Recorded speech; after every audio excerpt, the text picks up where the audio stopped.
Souriez, vous êtes filmé, que ce soit dans le métro ou le RER, mais cette fois-ci filmé pour la bonne cause. Fucking Paris, c'est le journal quotidien d'un jeune francilien.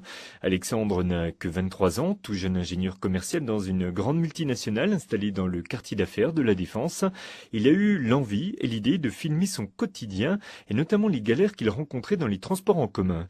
Des vidéos qu'il met ensuite en ligne sur son blog, une façon, vous allez l'entendre, de faire partager avec tous les autres usagers du métro et du RER ces moments où le transport peut s'apparenter à un parcours du combattant. Alexandre. Quand j'ai commencé à travailler, j'habitais chez mes parents en fait pour quelques temps, je revenais de l'étranger.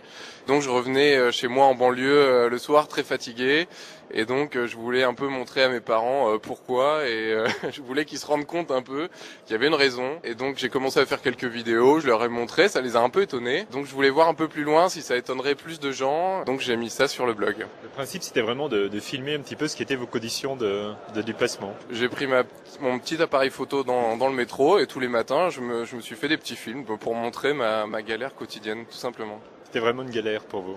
Ouais, non, pour moi c'est horrible. J'avais 1h30 de transport, comptant en train de banlieue, RER B et RER A. Arrivé à Châtelet, qui est un petit peu le hub de toute l'île de France, c'était vraiment la lutte pour entrer dans le métro. On était très très tassés. Et moi j'arrivais au boulot au bout d'1h30, complètement en nage, et donc c'était déjà un combat achevé à 8h30 du matin. Et vous, l'idée c'était quoi? C'était de dénoncer les choses?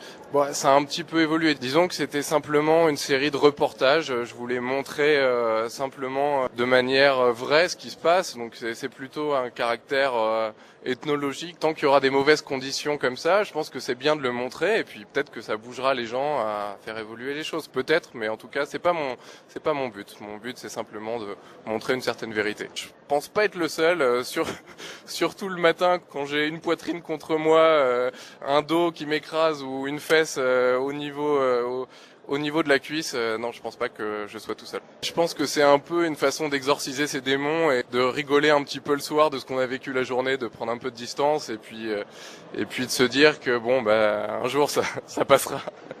Le blog Fucking Paris est visité en moyenne par 300 personnes par jour. De nouveaux vidéastes amateurs sont toujours les bienvenus pour filmer leur quotidien et devenir ainsi ce que l'on appelle des fucking reporters.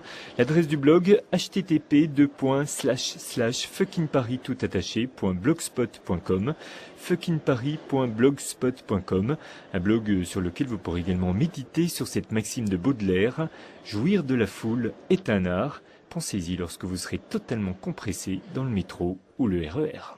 Dès maintenant, retrouvez cette chronique sur bleuildefrance.com, rubrique Demain ma ville.